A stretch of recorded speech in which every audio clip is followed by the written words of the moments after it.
Bon, j'avais envie de parler d'un sujet aujourd'hui. Comme le titre l'indique, j'avais envie de vous parler de ça là. On va dire que c'est une vidéo que. C'est pas le genre de vidéo que je fais souvent parce que je vois pas l'intérêt de le faire déjà. Enfin, si, oui et non en fait. On va dire vis-à-vis de moi, je vois pas l'intérêt de le faire. J'ai longuement été accusé à l'époque d'utiliser ma maladie à des buts d'attirer l'attention des gens ou quoi. J'en ai rien à foutre. Je vous dis tout de suite, je vais être honnête avec vous, ma maladie, j'en ai rien à faire. C'est secondaire dans ma vie. Ma maladie, elle ne conditionne pas ma vie. C'est moi qui conditionne la maladie dans ma vie. Voilà, vous le savez maintenant. Donc, ma maladie ne m'a jamais réellement empêché de vivre, même si elle m'a fait vivre des enfers dans ma vie, plusieurs fois et récemment d'ailleurs. En tout cas, non, là je voulais vous parler d'un aspect global de ce milieu-là. Donc le milieu, on va dire, hospitalier, médical, handicapé, tout ce que vous voulez. Parce que je sais que la prise de conscience dans l'humanité globale n'est pas faisable. La prise de conscience ne marche pas chez tout le monde.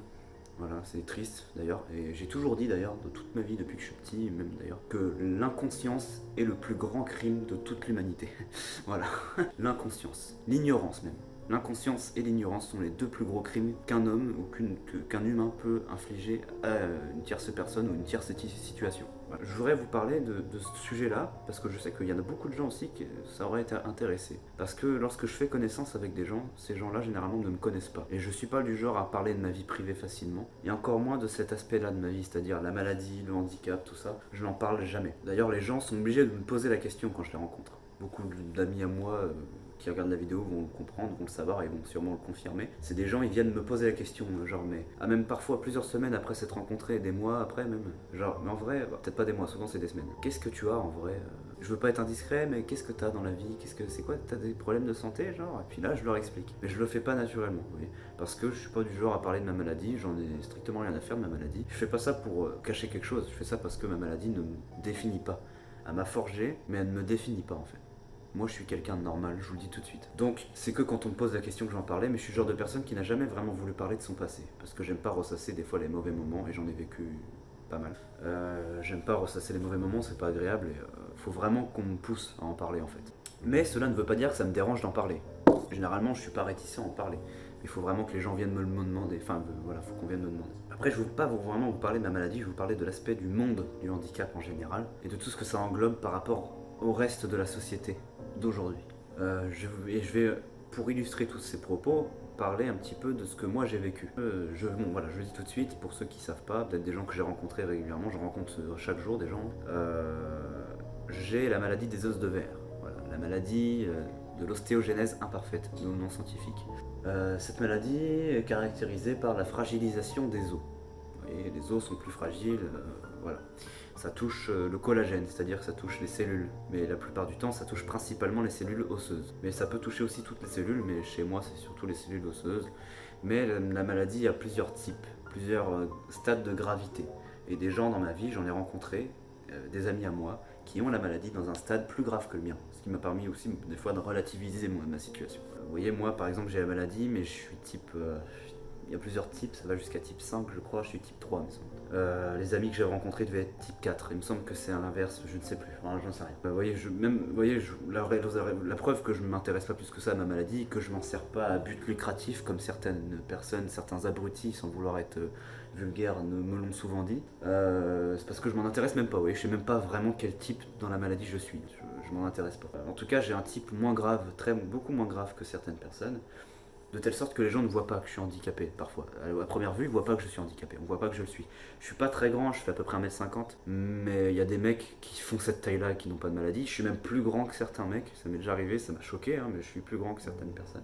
Les gens que j'ai rencontrés qui avaient la maladie, pire que moi, m'arrivaient à niveau de la hanche, vous voyez, et ils avaient la même maladie que moi, et le même âge que moi. Vous voyez, il y a vraiment des types différents dans la maladie. De ce fait, je suis né avec cette maladie. C'est une maladie génétique, une mutation génétique. Donc je suis venu au monde avec cette maladie. Je suis né en fait avec 7 fractures. Voilà, pas loin d'une dizaine, entre 7 et 8 fractures.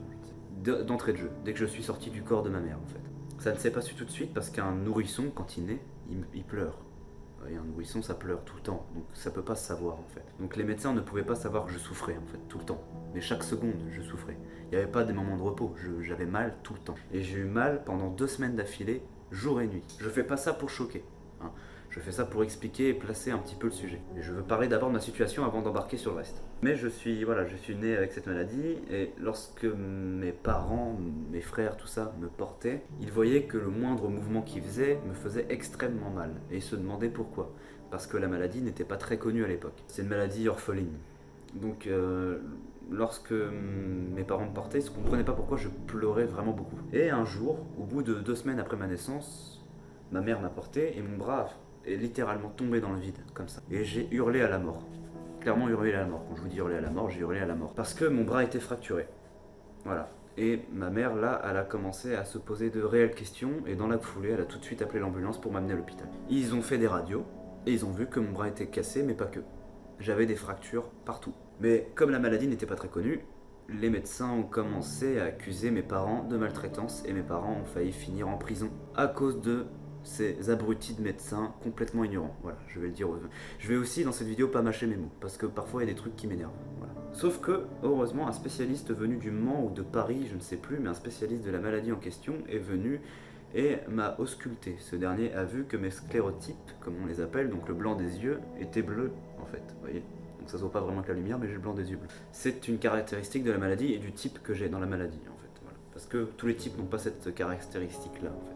Et de ce fait, là, ils ont dit arrêtez tout, toutes les procédures judiciaires, il n'y a pas de raison de les poursuivre, l'enfant est atteint de la maladie. À partir de là, ma vie s'est déclenchée. Donc j'ai suivi des traitements qui ont failli me faire venir au Canada d'ailleurs, mais le traitement que j'ai dû suivre est arrivé en France pile au même moment, donc ils ont annulé l'idée de me faire venir au Canada. Mais j'aurais pu venir au Canada quand j'étais petit. Bref, en tout cas, pour ce traitement. Ce traitement m'a permis d'avoir une vie meilleure. Je devrais avoir une pire situation que celle que j'ai aujourd'hui. Ça m'a permis de grandir, de renforcer un peu plus les os, et ça m'a permis d'avoir une vie à peu près normale. De ce fait, à partir de la première injection, parce que ça se faisait par injection, ma mère a vu la différence tout de suite. C'est-à-dire que je bougeais pas à la base, je pleurais tout le temps, j'avais mal, et à partir de la première injection, elle m'a vu revivre. En fait, j'ai eu une deuxième renaissance en fait. Et je finissais par jouer en fait. Je bougeais, je prenais des jouets, je jouais, je rigolais. Et là, ça a été très émouvant pour ma mère parce qu'elle a vu que j'étais enfin soulagé. En tout cas, voilà, ma vie s'est déclenchée à partir de là. Là, je vous ai fait le début du speech. Ensuite, évidemment, la maladie ne va pas et le traitement n'a pas empêché d'avoir des fractures régulièrement. Et j'ai eu des dizaines et des dizaines de fractures depuis le début de ma naissance, et des dizaines d'hospitalisations continues. J'ai vécu à peu près 16 ans de ma vie régulièrement enfermé dans des chambres d'hôpital. 16 ans de ma vie, voilà. Vous voyez, de petit jusqu'à mon adolescence. Et récemment, je vais revenir dessus, ça m'est encore arrivé. Mais aujourd'hui, il y a moins de chances que ça arrive parce que la maladie est censée se stabiliser avec la fin de la puberté. Or, j'ai 22 ans, la puberté pour moi c'est fini depuis longtemps. Et ça renforce en fait. Le corps arrête de muter, ce qui fait que les os ne mutent plus et le corps se renforce. Ce qui fait que je suis beaucoup moins fragile que je ne l'ai été. Il fut un temps où je pouvais me casser pour un rien. Aujourd'hui, je peux me manger la tête par terre, me ramasser la gueule, me trébucher sur mon tapis et me défoncer la face par terre. Je vais me relever normal, sauf si je tombe vraiment mal, genre je peux me casser le bras, vous voyez. Mais sinon, je vais me relever et je vais être là en mode fais chier quoi. Voilà. Or, il fut un temps où même la maladie faisait que, enfin la fragilité faisait que c'est parfois la fracture qui me faisait tomber, et non la fracture qui arrivait parce que je tombais. Vous voyez ce que je veux dire? C'est-à-dire que je marchais, ma jambe se cassait comme ça, et je tombais. Ça s'appelle des fractures instantanées. Et ça, j'en ai eu pendant des années. J'ai de ce fait aussi vécu beaucoup d'interventions chirurgicales, à peu près une quinzaine, je pense, dans toute ma vie. Bon, si je dois vous donner un chiffre précis, je pense que j'ai dû vivre au moins 17 opérations, je pense. Enfin bref, on m'a mis des broches, donc des tiges en métal dans les jambes. J'en ai dans l'avant-bras ici, j'en ai un dans l'autre avant-bras ici, j'en ai une là, dans le tibia, une dans le fémur, et pareil dans cette jambe, sauf que là j'ai eu un accident récent, au mois de février. Je me suis fait fracturer le genou par mon chien d'assistance, Andy Chien. C'est un véritable accident, hein. Mais mon genou était complètement explosé, donc du coup il y a du nouveau matériel qui a été rajouté, on m'a mis une plaque avec des vis pour bloquer le genou. Voilà. Et c'est la dernière fracture en date que j'ai eue. Avant cela, la dernière fracture en date que j'avais eue avant celle-ci, c'était une fracture qui était survenue en 2014. 2 fractures d'ailleurs, je me suis fracturé le fémur gauche et le l'humérus gauche en même temps. Et le jour de mon anniversaire d'ailleurs. Mais bref, ça m'est souvent arrivé ça. Soit c'était à Noël, soit mon anniversaire, mais bon bref. Je vivais généralement plusieurs semaines à l'hôpital, immobilisé avec des jambes sous traction, c'est-à-dire que vous avez la jambe, quand je me fracturais le fémur, ils me bandaient la jambe complètement. Ils accrochaient le reste du bandage à des poulies qui étaient ensuite suspendues comme ça. Et j'étais comme ça pendant à peu près un mois. vous voyez. Et ça a été ça toute ma vie. En fait, pendant toute ma vie, j'ai vécu plus de temps dans les chambres d'hôpital face à une télévision, plus qu'à jouer avec mes amis. De ce fait, ça m'a permis aussi d'avoir des choses bénéfiques, c'est-à-dire que j'ai pu, on va dire, développer mon côté intellectuel. C'est pas pour me vanter que je vais dire ça, mais c'est vrai. C'est-à-dire que j'ai beaucoup lu. J'ai lu des revues scientifiques, j'ai lu des livres, j'ai regardé beaucoup de documentaires, beaucoup de films enrichissants. J'ai appris beaucoup de choses. J'ai profité des moments que je perdais, en fait, du temps que je perdais dans les hôpitaux ou en convalescence, même des fois à la maison, chez moi. J'étais aussi en convalescence chez moi, j'allais pas à l'école pendant des mois. Je ratais des fois la moitié de l'année d'école. J'en profitais pour m'intéresser à des choses qu'on n'apprendrait jamais à l'école, vous voyez, et à développer mon côté intellectuel en fait. Ce qui fait que, sans vouloir me vanter, je suis considéré comme quelqu'un d'assez cultivé. J'ai même d'ailleurs de ce fait, par ce biais, développé aussi ma maturité. Et j'ai toujours été, ça on me l'a dit, je dis pas ça par rapport à moi ni pour me jeter des fleurs, c'est parce qu'on me l'a dit.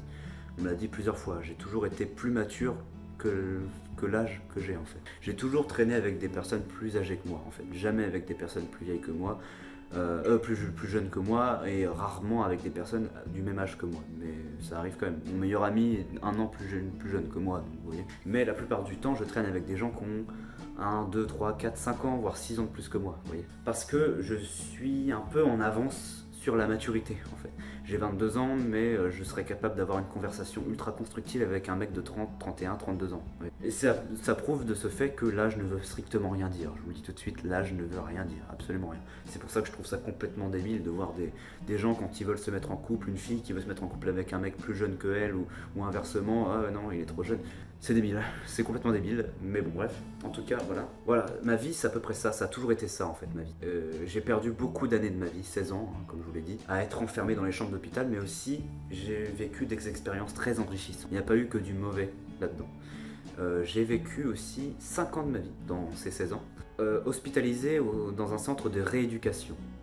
Pour que les Québécois puissent comprendre, un centre de physiothérapie. Un centre très réputé en France, qui est le 3e plus grand centre de rééducation d'Europe. C'est un centre énorme, un énorme hôpital, dans lequel j'ai été interné pendant 2 ans complets et hospitalisé pendant 5 ans, parce que j'étais aussi hospitalisé 2 jours, c'est-à-dire que je dormais pas là-bas, mais je venais tous les jours. Dans ce centre, j'ai vécu la plupart de ça fait partie de mes meilleures années de ma vie en fait. Voilà, je vous le dis honnêtement, ça fait partie des meilleures années de ma vie. J'ai vécu des meilleures années dans ce centre qu'au lycée ou des choses comme ça, oui. Parce que j'ai fait des rencontres extraordinaires et j'ai pu prendre conscience de certaines choses, et j'aimerais partager aujourd'hui l'expérience que j'ai vécue dans ce centre particulièrement pour faire prendre conscience de certaines choses à des gens. Des gens mal avertis et beaucoup de personnes valides qui ne connaissent pas du tout ce milieu et qui parfois font preuve d'ignorance, qui peuvent être très malveillantes sans qu'elles en aient vraiment conscience. Ce centre est un centre de rééducation dans lequel toute personne invalide, quelque type que ce soit, même des personnes qui étaient valides et qui ont eu un accident de voiture et qui se retrouvent enfermées là-bas pour de longues périodes de convalescence et de physiothérapie, de plusieurs mois, parfois années, pour pouvoir se réhabiliter. Il y a plusieurs secteurs dans ce centre. Il y a le secteur donc physiothérapie, le secteur balnéothérapie, donc la piscine. J'ai fait beaucoup de balnéothérapie. D'ailleurs, j'ai eu un diplôme de sport. J'ai fait beaucoup de piscine, et j'ai eu mon diplôme où j'ai effectué 850 mètres. Je voulais atteindre les 1000 mètres, mais j'ai fait 850 mètres de piscine et j'avais eu un diplôme. Enfin, vous voyez, ça m'a permis aussi d'avoir des certificats sportifs que je n'aurais jamais eu dans la vie de tous les jours ou dans des clubs normaux pour personnes valides. Vous voyez, donc ça m'a apporté beaucoup. Il y a beaucoup d'activités de musculation. Je me suis beaucoup mis à la c'est là que j'ai pris goût à la musculation, c'est là-bas. Du basket fauteuil, j'ai fait beaucoup de basket fauteuil. Vous savez, c'est un sport assez spécial mais vraiment intéressant où vous êtes sur un fauteuil roulant qui a les roues comme ça. Vous voyez, c'est des fauteuils roulants adapté, très rapide, très réactif, avec une roulette à l'arrière, ce qui vous permet de faire des tours comme ça,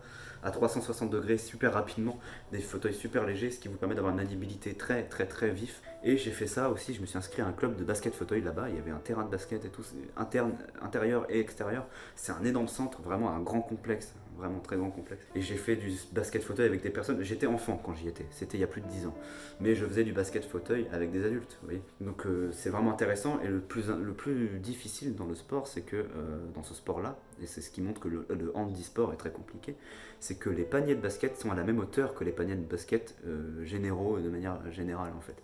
Ce qui fait que vous êtes assis sur un fauteuil et vous devez pouvoir mettre des paniers avec des paniers de basket qui sont aussi hauts que pour les gens valides en fait. Donc c'est encore plus compliqué pour nous, vous voyez. Mais il y a des gens qui se prennent des gamelles, ils se retournent avec les fauteuils et tout, c'est vraiment des fois violent, donc moi je faisais attention. Il y a plein d'activités à faire là-bas et j'ai fait des rencontres extraordinaires, surtout durant les 2 ans internat là-bas. J'ai rencontré des dizaines et des dizaines, il y a des centaines et des centaines et des centaines de personnes qui passent par là. Il y a un pôle enfant, un pôle adulte, vous voyez, donc il y a plusieurs milliers de personnes qui rentrent et qui sortent tous les jours dans ce centre. C'est un énorme complexe, je vous le dis tout de suite, un énorme complexe médical. J'avais à peu près 12 ans quand j'y vivais, c'est-à-dire que j'ai été hospitalisé là-bas entre 2009 et 2014, entre guillemets, vous voyez, 2015. 2014-2015. J'ai vécu beaucoup de moments forts là-bas, beaucoup de moments impressionnants et forts pour moi, de telle sorte que j'ai fait la rencontre de personnes extraordinaires, je vous le dis tout de suite, et ça m'a permis de beaucoup relativiser. Je relativisais déjà beaucoup sur ma maladie de base. Je me suis jamais vraiment plaint de ma situation. Il y a plein de gens, quand je leur raconte ma vie, ils sont en mode « mais comment t'as fait pour pas te suicider, par exemple ?» Qu'est-ce que ça apporterait que je me suicide? Vraiment, ma vie est comme je le veux, malgré la maladie. Je vis bien et je m'en plains pas, donc pourquoi je me suiciderais? Mais être là-bas m'a permis de relativiser encore plus. Je peux vous jurer que les gens qui sont hospitalisés là-bas, c'est juste ahurissant, de telle sorte que si vous voulez avoir une bonne image, une image compréhensible de la chose, c'est en fait, vous avez en fait le monde réel, vous avez le commun des mortels, celui dans lequel vous vivez, le commun des mortels, la vie de tous les jours, les personnes valides. Et vous avez ce monde-là qui se trouve derrière un mur, un monde un monde parallèle en fait. C'est-à-dire qu'une fois que vous passez les portes de ce centre de rééducation, vous changez complètement de monde et le commun des mortels ne sait même pas ce qui se passe là-dedans, ne peut pas avoir la moindre idée de ce qu'il y a là-dedans. Vous ne pouvez pas savoir ce qu'il y a là-dedans. C'est-à-dire qu'il y avait ce monde-là, je vivais dans ce monde-là, et lorsque j'ai passé les portes de ce centre de rééducation, je suis sorti de ce monde, je suis entré dans un autre monde. C'est coupé du reste, en fait. Vous voyez. Le commun des mortels ne peut pas avoir conscience de ce que c'est de vivre dans le monde du handicap. Vraiment pas. Entré dans ce centre, je suis tombé sur des gens qui vivaient là-bas depuis genre 20 ans, 22 ans, 24 ans, 30 ans, et qui n'en étaient jamais sortis. C'est-à-dire que c'est des gens qui ont eu des accidents de voiture, des accidents vasculaires cérébraux, des accidents de moto, des maladies génétiques de naissance qui étaient dégénératrices, qui se sont retrouvés en fait dans un fauteuil électrique et à devoir être assistés dans tous leurs gestes du jour au lendemain. Ces gens-là étaient complètement paralysés dans leur fauteuil, vous voyez, à ne même pas pouvoir prendre la télécommande pour allumer la télévision, vous voyez. Ces gens-là, il y a beaucoup de ces gens-là qui sont nés comme ça. Il y a aussi beaucoup de ces gens-là qui ont eu un accident et qui étaient comme vous avant. Ces gens-là étaient comme vous, c'est-à-dire comme les gens du commun des mortels, comme les valides, qui pensent qu'ils sont complètement, on va dire, invincibles. Les gens qui pensent qu'il ne peut rien leur arriver. Demain, il leur arrivera rien, ils seront toujours dans la même situation qu'aujourd'hui, la même situation physique. Ces gens qui pensent qu'il peut rien leur arriver et qu'ils sont invincibles. Et les gens qui pensent qu'il y a les invalides et les valides, comme si c'était deux races différentes. Les gens, je vais vous apprendre un truc aujourd'hui, il n'y a aucune différence entre les deux. Vous savez pourquoi? Parce qu'il suffit d'une fraction de seconde, en une frame. Vous pouvez vous retrouver dans cette situation et dans ce centre de rééducation demain. Aujourd'hui, vous allez être là avec vos potes en train de boire des bières, en train d'aller plonger dans une rivière, en train d'aller vous amuser, aller partir en voiture, aller faire la fête dans une boîte de nuit. Et puis d'un seul coup, une voiture qui va arriver en contresens va perdre le contrôle et va rentrer en pleine face dans votre voiture. Vous allez traverser le pare-brise, vous exploser la nuque sur le sol, mais survivre. Et vous allez être hospitalisé et on va vous apprendre que vous ne pourrez plus sortir d'un fauteuil électrique de toute votre vie. Ça, là, juste ce genre d'anecdote devrait faire prendre conscience à tout le monde, toute personne valide qui pense qu'ils sont complètement invincibles et complètement déconnectés de ce monde-là, le monde du handicap. Ben, j'aimerais que ces gens-là comprennent que ça peut leur arriver demain, et même chez eux. Pas forcément un accident de voiture, un accident vasculaire cérébral. Si vous vous en rendez pas compte, vous êtes en train de dormir, clac, le vaisseau il pète. D'un seul coup, vous avez toute cette partie-là qui se paralyse. Et c'est irréversible. Vous allez devoir être assisté par une infirmière à domicile toute votre vie. On va devoir vous aider à faire vos courses. Vous allez plus pouvoir conduire. Vous allez devoir trouver une job adaptée à votre handicap. Or, ça se trouve pas. Vous savez pourquoi? Je le vis depuis que j'ai l'âge de travailler. C'est-à-dire que chaque job auquel j'ai postulé, lorsque les personnes savaient que j'étais handicapé, ils me refoulaient. Parce qu'ils veulent pas se faire chier avec une personne handicapée. Et ces gens-là sont valides déjà. Ils savent pas ce que c'est être handicapé, c'est sûr. Mais ces gens-là pensent que ça peut pas leur arriver. Vous voyez? Mais ces gens-là, si ça leur arrive demain, et je leur souhaite vraiment pas, mais si ça leur arrive demain, bah ils vont comprendre en fait. Ils vont comprendre l'erreur que c'est de prendre les handicapés comme une race à part, qu'on peut rejeter comme ça. Ils vont se débrouiller, ils sont forts mentalement. Bah non, si vous sachez que un handicapé, je vais prendre mon exemple, lorsqu'il vient au monde avec un handicap, pas lorsqu'il est devenu handicapé dans le cours de sa vie, lorsqu'il vient au monde avec un handicap, n'a pas une barrière à franchir, il en a deux. Vous, personne valide, vous avez vos problèmes. Les personnes valides, je ne dis pas qu'ils n'ont jamais de problème. Je ne dis pas qu'il leur arrive rien et qu'il peut rien leur arriver. Et je ne dis pas que leur vie est complètement facile à vivre. Les personnes valides ont d'autres problèmes qui sont parfois plus graves que pour les personnes handicapées. Et ça, je le reconnais. Mais une personne valide, lorsqu'il vient au monde, lorsqu'il est complètement valide physiquement et qu'il n'a aucun problème de santé, et il y en a beaucoup, n'a qu'une barrière à franchir, c'est celle de la vie. Il doit apprendre à marcher et puis sortir du nid. La personne handicapée a deux barrières à passer, celle de la vie et celle du handicap. Il faut qu'il sache se lever, mais il faut qu'il sache ne plus être assisté par sa mère, par son père ou par une tierce personne par rapport à son handicap. Il faut qu'il puisse être lancé dans la vie et s'en sortir sans que le handicap soit une barrière. Or, la société d'aujourd'hui pose des barrières aux handicapés. Parce que vous n'arrivez pas à trouver de job, il y a de la discrimination. Je vous le dis tout de suite, il y a de la discrimination dans les jobs. Vous n'arrivez pas à avoir de job parce que vous n'êtes pas apte physiquement, aucune job n'est fait pour vous, parce que vous ne pouvez pas soulever un carton pour pouvoir le ranger dans un stock. Mais même les jobs que vous serez capable de faire, être à la caisse, accueillir les clients, sous prétexte que vous avez un handicap et que vous jouez l'image de l'entreprise, on ne va pas vous prendre. Vous voyez là un peu là. Mais il y a aussi le fait que vous êtes souvent tout seul. Les gens font semblant d'être là, de dire on est là pour toi, on est là pour ci, on est là pour ça, mais dans le fond, les gens ne veulent pas se faire chier avec vous. Lorsque vous avez des amis, je parle pas de mes amis, je vise personne en particulier bien évidemment, mais je parle de manière générale. Lorsque vous avez des amis, parce que c'est aussi du vécu, lorsque vous avez des amis et qu'ils s'amusent avec vous dans les premiers temps, ils vous emmènent un peu partout, vous allez faire la fête, vous allez faire des trucs. Et puis lorsqu'ils se rendent compte, lorsqu'ils vivent une seule chose difficile avec vous par rapport à votre handicap, n'importe quoi, une hospitalisation, un problème médical, une assistance, tout ça, ils vont se rendre compte que c'est encombrant de traîner avec vous. Ils vont avoir une once de conscience au plus bas possible et ils vont se rendre compte que c'est devenu chiant de traîner avec toi parce que même si t'es gentil, hein, mais t'es encombrant physiquement.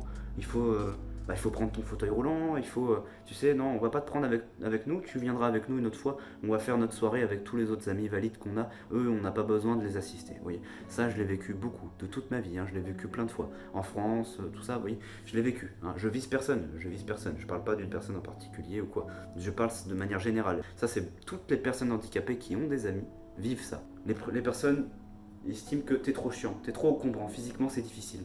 Donc non, reste dans ton coin, reste tout seul, on viendra chercher une autre fois quand on aura envie de te voir. Et quand on aura envie de se faire chier avec ton putain de fauteuil roulant. Vous voyez, ça, c'est la réalité de la chose. C'est ça le monde du handicap. C'est bien beau de vouloir faire genre que la société aujourd'hui est du genre à être, comment on dit déjà, tolérante, vous voyez. Avec la tolérance des personnes handicapées, avec l'acceptation des personnes handicapées, qui veulent faire genre qu'ils ont bonne conscience. Mais qu'en vérité, cachés derrière tout ça, les handicapés sont un fléau, un poids pour la société et du coup, il faut pouvoir des fois, dans certaines situations, se débarrasser d'eux, mais d'une manière subtile pour pas qu'on ait l'impression de les blesser et d'être discriminatoire envers eux, alors qu'en vrai, le résultat est le même. Parce que nous, on n'est pas cons. Moi, je suis handicapé physique, mentalement, je vais très bien. Et mieux que certaines personnes, sachez-le. Je me rends compte que tout ça, c'est du maquillage, que c'est du bullshit, que c'est du vent, qu'en vrai, je suis juste un fléau, un poids pour toi, que tu as juste envie de te débarrasser de moi. Et au final, tu sais quoi, ça me blesse au fond. Je me rends compte, hein, je le sais, tu veux pas me blesser, tu veux tourner ça d'une manière à pas blesser les gens, mais ça finit par le même point à la fin. Donc ça me blesse de la même manière, hein, ok. Donc il faut arrêter de faire semblant que la société accepte les handicapés. Moi je me suis revu certaines fois refuser un appartement parce que j'avais mon chien d'assistance. Lorsque j'ai cherché mon appartement, sous prétexte que les animaux étaient interdits, alors que les chiens d'assistance sont obligés d'être acceptés, j'ai été refusé dans un appartement et j'ai dû chercher pendant longtemps d'avoir un appartement parce que aucun appartement voulait de moi parce que j'étais handicapé et que j'avais un chien d'assistance. Aujourd'hui il y a une loi, vous savez quoi, une loi qui dit que en dessous de 4 étages, on n'a pas besoin de mettre d'ascenseur. C'est pas utile, pas besoin. Or, des personnes qui vivent en fauteuil roulant toute leur vie, dont leurs jambes sont les roues, ne peuvent pas monter les escaliers, vous savez. Et pas mettre d'ascenseur, même pour un bâtiment de un seul étage, à une personne handicapée qui est en fauteuil roulant, c'est comme si vous enlevez complètement les escaliers pour une personne valide et que vous lui dites allez-y monsieur, atteignez la porte du 3e étage en escaladant le mur là, allez-y. C'est exactement la même chose, vous voyez. Donc, je dis pas que la situation est pire qu'avant. Au contraire, la situation, et c'est agréable de voir ça, la situation s'améliore dans la société d'aujourd'hui. Les personnes handicapées sont plus acceptées qu'elles l'ont été avant. Et il y a de plus en plus de choses qui sont adaptées. Surtout au Canada. Moi, je suis vraiment impressionné par le pays. Le pays est très adapté aux handicapés et très tolérant par rapport au reste des autres pays et par rapport au pays duquel je viens, la France. La France n'est pas tolérante du tout, je le dis tout de suite. les handicapés sont sous-traités. Voilà, je le dis d'office et j'ai pas peur de le dire et je regrette pas ce que je viens de dire. Ici, les handicapés ont quand même une certaine adaptation, il y a quand même des choses.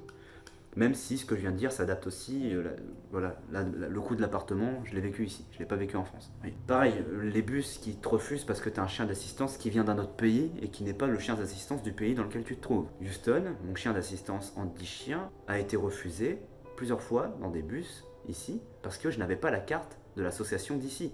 Or, l'association qui a formé mon chien est aussi légitime que l'association qui existe ici. C'est la même et elle a les mêmes lois imposées, ok ? Donc voir qu'un bus me refuse parce que mon chien d'assistance n'a pas la carte, alors que c'est un chien d'assistance d'une association autre qu'ici, mais qui est la même, dans le fond, c'est de la discrimination pure, et c'est interdit par la loi, vous voyez. Et en plus, déjà, juste le fait de demander une carte, c'est discriminatoire. Parce que c'est comme si vous demandiez une carte à une personne valide pour rentrer dans le bus, vous voyez. C'est comme si, toi, t'es valide, tu rentres dans le bus, et on te demande ta carte d'identité pour pouvoir rentrer.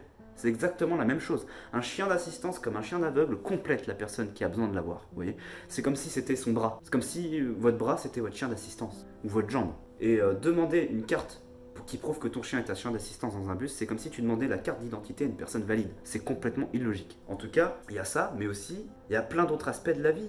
Les Uber, par exemple. Moi, j'ai été refusé il y a 2 semaines par un Uber parce qu'il y avait Houston. J'ai été refusé alors que j'avais un masque. Parce qu'aujourd'hui il faut mettre des masques, mes couilles là. J'avais un masque, mais j'ai été refusé par un Uber parce que mon chien était un chien d'assistance qui voulait pas prendre dans sa voiture alors que la politique d'Uber oblige les gens de prendre des chiens. Le pire dans tout ça, c'est que moi j'ai laissé couler et le lendemain j'ai reçu un mail d'Uber qui disait que le mec s'est plaint. Le chauffeur qui m'a refusé a posé une plainte à Uber contre moi basé sur un mensonge qui disait que j'avais pas de masque et que c'est la raison pour laquelle qu'il a annulé la course. Vous voyez le niveau d'inconscience, le niveau de conneries, d'inconscience qu'on peut voir chez les gens envers les personnes handicapées qui ont déjà une vie difficile de base et à qui on inflige ça en plus. Mais vous avez pas honte, bande de cons? Sérieux? Bref, en tout cas, voilà, j'avais besoin de le dire. En tout cas, maintenant je voudrais revenir à ce que j'ai vécu au centre de l'Arche. Le centre de l'Arche, des gens que j'ai vus là-bas, voilà, je vous expliquais des gens tétraplégiques, paraplégiques, des gens amputés. J'ai rencontré une fois un homme avec qui j'ai tapé la discute à la cafette là-bas. Il était amputé des 2 mains et des 2 jambes. Et il devait avancer avec ses moignons, avec son fauteuil électrique. Et il vivait bien, le gars.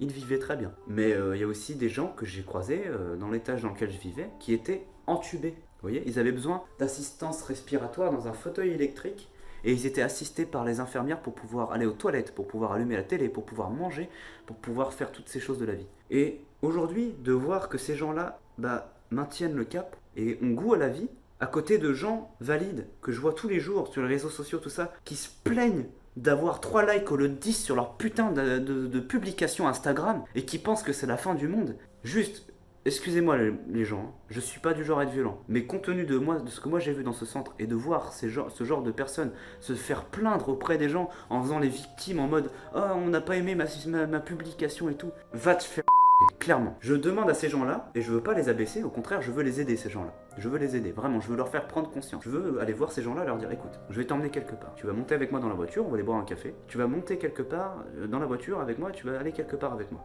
Je vais t'emmener dans le centre de rééducation dans lequel j'ai été hospitalisé pendant 5 ans de ma vie. Tu vas rentrer 30 minutes, juste 30 minutes, seulement 30 minutes, à l'étage dans lequel j'étais. Tu vas prendre l'ascenseur, tu vas aller au premier, ok, c'était le premier. Tu vas aller au premier.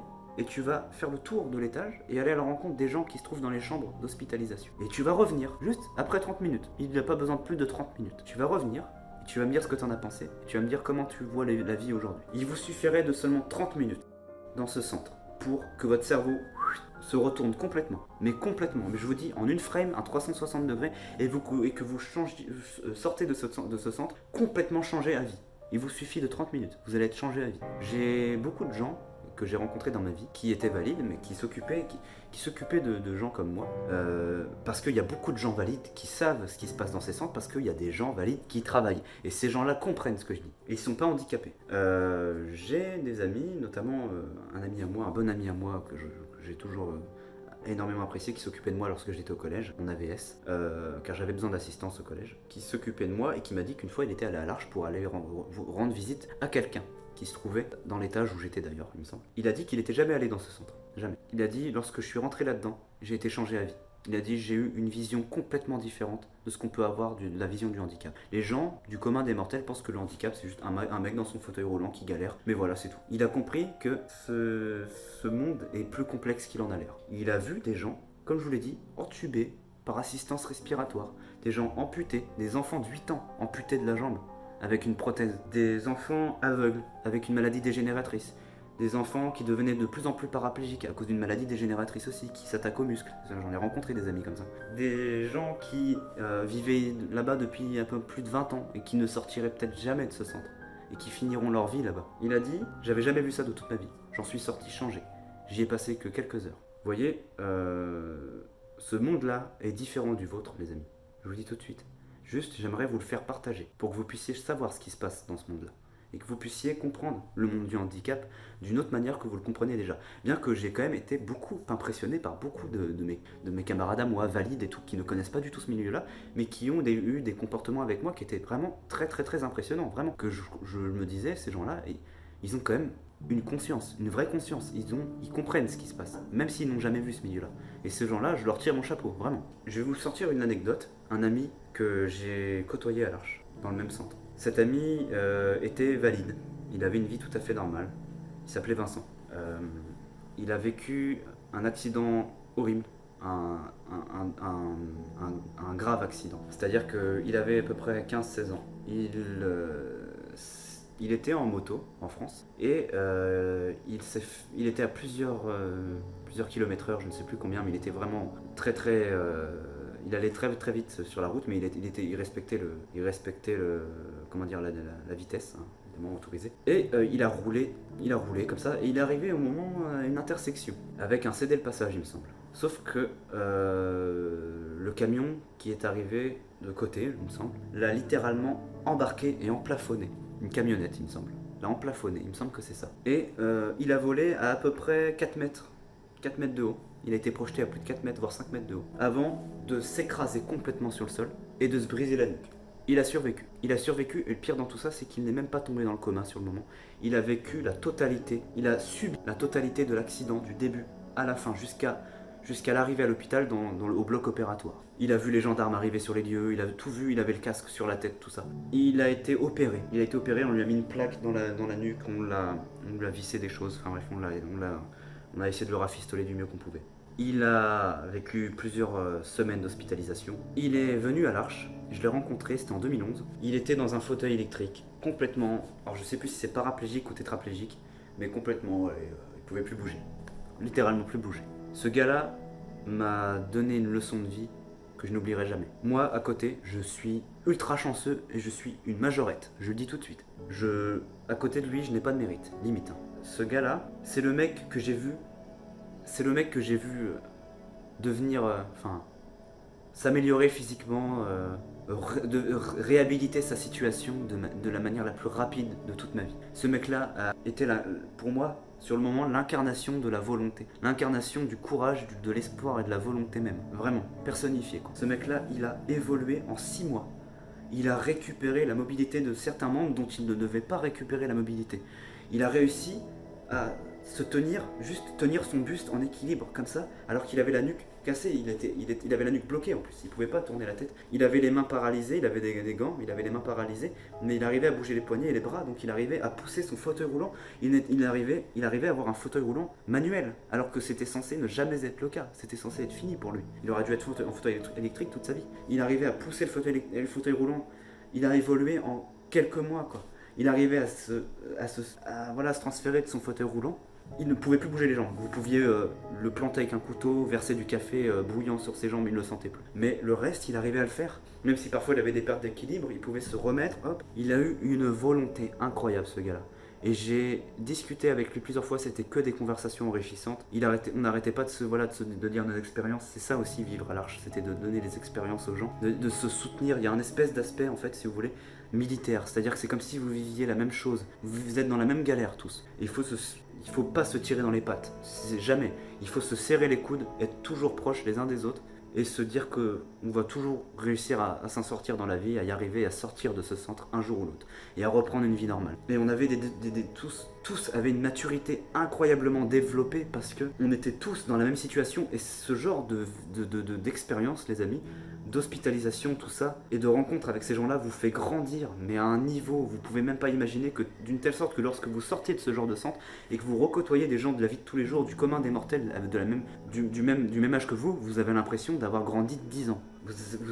Je sais pas comment expliquer ça, c'est difficile à expliquer. Mais ce gars-là, on a eu des conversations incroyables, on s'est donné des leçons de vie incroyables, on s'est toujours dit, on se tenait la main comme ça en disant faut jamais, jamais, jamais lâcher quoi, et on arrivera toujours à trouver une solution pour avoir une vie normale quoi. Mais j'ai appris quelque chose il y a quelques mois, et ça m'a fait beaucoup de mal. C'est là qu'on se rend compte que la vie est retirée à des gens qui ne le méritent pas. La vie ne mérite pas d'être retirée à qui que ce soit. Je suis le genre de personne qui pense qu'il ne faut jamais souhaiter la mort de qui que ce soit. Même votre pire ennemi, jamais. Il n'y a pas plus criminel et plus inhumain que ça. Il faut jamais souhaiter la mort à qui que ce soit. Mais il y a des personnes qui ne méritent tellement pas que la vie leur soit retirée. Ce camarade, je l'appelle camarade, on s'identifiait même pas comme des amis, on s'identifiait comme des camarades, comme si on vivait dans une caserne militaire, le même genre d'expérience humaine incroyable. Oui. Ce camarade, j'avais vu il y a 4 ans peut-être, ça faisait des années qu'on se voyait plus, mais on était gardé en contact sur Facebook. J'avais vu qu'il avait réussi à avoir une vie normale. Ce qu'on s'était dit lorsqu'on était hospitalisé à l'Arche, on a fini par voir que c'était devenu réel. Il avait réussi à avoir un appartement, il avait une petite copine. Vous voyez, il avait une petite copine. Il a réussi à avoir un appartement. Il a réussi à avoir un appartement adapté à sa situation. Il avait repris une vie normale, il avait une job. Et j'ai appris il n'y a pas longtemps que... Il y a 2 ans. Le plus grand regret que j'ai, c'est que je l'ai appris très tard. Parce que voilà, on ne pouvait pas garder le contact non plus tout le temps. Il y a des gens avec lesquels on ne peut pas tout le temps garder le contact. Mais mon camarade, il est décédé en fait. Il est décédé d'un malheureux accident. Le genre d'accident qui arrive à un paraplégique. Vous voyez, un accident bête domestique. Je ne sais pas les détails, mais je sais qu'il est mort il est décédé voilà, d'un accident chez lui. Parce que son handicap a fini par le rattraper au galop. Et que du coup, le genre d'accident qui arrive à une personne paraplégique qui ne peut pas vraiment se gérer complètement physiquement, il a dû tomber dans des escaliers, ou je sais pas, enfin il a dû tomber de son fauteuil, je sais pas ce qu'il a dû lui arriver, mais il est décédé il y a 2 ans. Et lorsque je l'ai appris, ça m'a fait tellement de mal. Parce que c'est le genre de personne qu'on croise qu'une fois dans sa vie en fait. Il avait tellement la joie de vivre en fait, ce mec-là. Il avait tellement l'envie de se réhabiliter, de retrouver goût à la vie, de reprendre une vie normale, de retravailler, d'avoir un appartement. Et de savoir qu'il a disparu de manière aussi bête, ça m'a fait tellement de mal. Il ne mérite tellement pas, mais il mérite que sa mémoire soit vraiment honorée. Vraiment. Ça a été l'une des personnes, parmi les nombreuses personnes que j'ai rencontrées dans ce centre, qui ont vécu des choses extraordinaires et qui ont toujours su garder goût à la vie. Donc c'est pour ça, quand je vois des gens lambda, se vexer, devenir dépressif, je dis pas que vous pouvez pas avoir des problèmes qui vous rendent dépressif, et je dis pas que vos problèmes sont insignifiants à côté des gens comme moi ou à côté des miens. Jamais de la vie j'aurais le culot de dire ça, jamais de la vie. Vos problèmes, chaque problème est différent et unique à chacun. Vos problèmes peuvent être vraiment graves, la perte d'une personne, la perte d'un être cher, la perte d'un job et vous êtes vraiment à 2 doigts de vous retrouver à la rue. Vous voyez, je comprends que, voilà, je peux comprendre que des choses, un problème familial, vous voyez, un problème conjugal, voilà. Les problèmes des gens valides peuvent être aussi graves que les problèmes des gens invalides. Je le dis tout de suite. Je le dis. Mais je parle des gens qui se dépriment pour un rien, qui ont tendance à s'offusquer, à se vexer, à mettre des trucs sur les réseaux sociaux en disant oh mon dieu, j'ai eu 3 likes au lieu de 10 sur mon post Instagram, je vais me suicider. Mais s'il vous plaît, juste s'il vous plaît, ouvrez les yeux, intéressez-vous à des sujets dont vous vous êtes jamais intéressé visiblement. Allez dans ce genre de centre de rééducation, là, juste ça. Et quand vous allez ressortir de là, vous allez même supprimer votre compte Instagram en disant fuck off, j'en ai rien à branler en fait. Il faut arrêter d'être inconscient. On arrive à une époque de l'humanité, là, on est en 2020, où on a la possibilité technique de prendre conscience des choses, d'aller quelque part. On a la possibilité de se déplacer rapidement, on n'est plus dans 1800 là. On a la possibilité d'aller voir des choses sur internet, on a la possibilité de marquer des choses sur Google. Alors juste, les gars, on a la possibilité de donner la conscience et d'effacer l'ignorance des gens. Donc, s'il vous plaît, par pitié, là, arrêtez là, ça tout de suite et allez vous renseigner de ce qui peut se passer dans la vie de quelqu'un qui est dans une pire situation que la vôtre, et une pire situation que la mienne. Hein, je viens de vous donner l'exemple de mon ami, de mon camarade, qui a disparu, vous voyez. Même moi, je l'admets, des fois je me plains pour un rien, et dans ces moments-là, du fait d'avoir vécu ce genre d'expérience, bah, je me remets en question, je me dis merde, mais Nicolas, ferme ta gueule, c'est rien, c'est pas grave, t'as vécu pire. Vous voyez.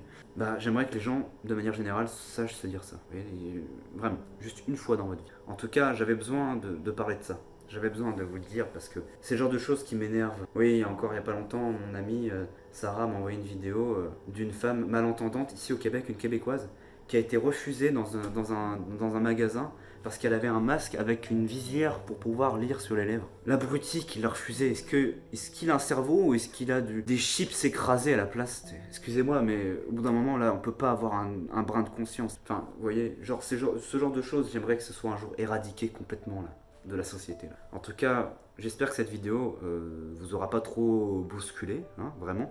Je suis pas du genre à taper des coups de gueule comme ça, ou à parler de ma vie, ou des problèmes, ou du monde du handicap. Je suis pas un porte-parole des handicapés. Je suis le genre de personne qui pense qu'on est tous normaux, autant que nous sommes.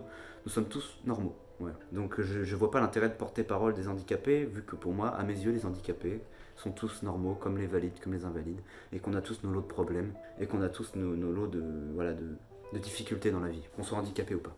J'espère que vous continuerez à vous abonner à ma chaîne et à regarder mes vidéos. En tout cas, je vous dis à plus tard pour une prochaine vidéo plus joyeuse, évidemment, je vous le promets. Et j'aimerais terminer cette vidéo par une phrase simple. Repose en paix, camarade.